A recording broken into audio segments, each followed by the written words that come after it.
Hi, this is Dr. Frederick talking about a computation of a chi-square value from a 2 by 2 table. 2 by 2 means we have two columns and two rows. And so here is the layout. The columns are the answer to a question of whether or not a child should own a cat. And the answers are yes or no. We have 41 people who said yes, a child should own a cat, and we have 35 who said no. And then the rows are political affiliation. We have 33 Republicans who participated in the survey, and we have 43 Democrats, and so the number of people in our survey is 76, which is the answer to one of our questions. N is 76 participants.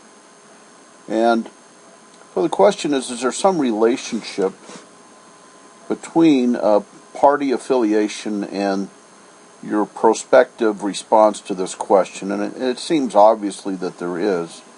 The Democrats here are clearly much more in favor, 2-1, as opposed to, less than 50% of the Republicans. What the purpose of statistics is to evaluate such questions objectively and with comparison to situations in which we already know the answers, which is what we call hypothesis testing. In a hypothesis test, we evaluate what a distribution of responses looks like when there's no relationship. And that value for chi-square, the most extreme value in a situation in which there's no relationship, is going to be 3.84. This is the response to question 10 of your quiz. And that's what a critical value is. It says when we know that there's no relationship, 95% of the time we have values that are greater than 0. And what's the largest value 95% of the time? Well, the largest value is 3.841. Now here's our computed chi-square, and that value is more extreme than our critical value, which says, well, this is a situation in which there is a relationship, because this value is much different than this. It's more extreme. So that's what we're doing. We're setting up a situation where we want to conduct a chi-square test. We know what the value of chi-square is at the extreme when there is no relationship. And if our chi-square is at that value or less, we'd say, okay, we haven't demonstrated a relationship. But if our value is greater than the critical value, then we're going to reject the null hypothesis and accept the alternate hypothesis, which is there's some relationship. So how do we do this? Well, we're going to take our observed values, which is the data that were reported to us, and then we're going to make another table with expected values. So this is an expected value. This is, so these four values here are expected values. What does an expected value mean? It says, we'll just get rid of this. Okay. I didn't want to do that. Okay, so I should probably let me do something else just to hide them. Okay. If I don't know what these inner values are, and I just know the outside values, what do I expect the cellular values to be? Okay, so, well, if there's 41 yeses, and 33 of those yeses are Republicans, I just do a little math here, and I figure out that the answer here, there should be 17.8 Republicans who say yes, and 15.2 who say no. How do I do that? Well, I do something called row total, 33, times columnar total, 41, divided by n. Okay, so for row 1, cell 1, my expected value is the row total times the column total divided by n, and I get 17.8. Okay, so for row 1, column 2, I have 35 times 33 divided by 76.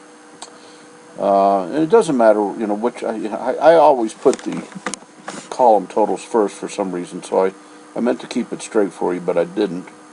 It doesn't matter which order you multiply them in.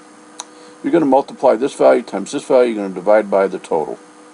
Okay, so here, for this cell, it's this total times this total. For here, it's this total times this total. For here, it's this total times this total in row 2. And here, it's this total times this total, and then each of those products gets divided by the n, 76. Okay, so there's how you do the first 4 computations. Our n is 6. Now, what is chi-squared? Chi-square is the sum of certain values, okay, and so here it is in question 7. What is the formula for chi-square? Well, here, just look at my formula here. And let me put these values back.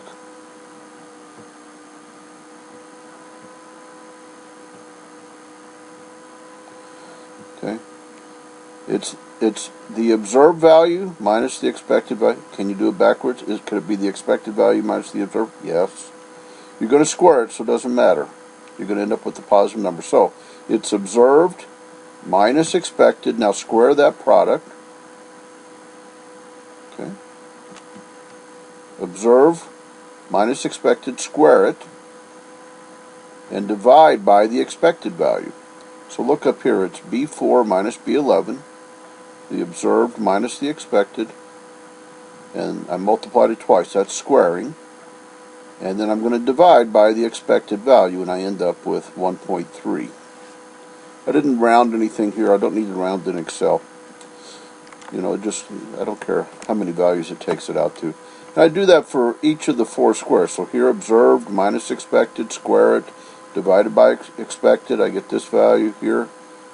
Observed minus expected, square it, divide by expected, get this value. So I get 4 values down here. And then I sum them, which means I add them together. And that gives me this value, and that's my chi-square. So the chi-square is the sum of these 4 values. These 4 values are each the observed minus the expected squared divided by expected. Okay, so you have to do that for every cellular part that you have. Now, so I know that my chi-square for my data is 4.98. I think in your quiz it's 4.96, but that's from rounding. There's nothing else close to that. And then I need to know my degrees of freedom to find my table value, which is given by how many rows minus 1 times how many columns minus 1. The degrees of freedom is equal to 1. I look in the table. I see chi-square with the degree of freedom 1 at alpha equals 0.05 has a critical value or table value of 3.481. Again, this is larger than this. My obtained is larger than my critical value. I reject the null hypothesis, and so I say there is a relationship between political affiliation and the answer to this question.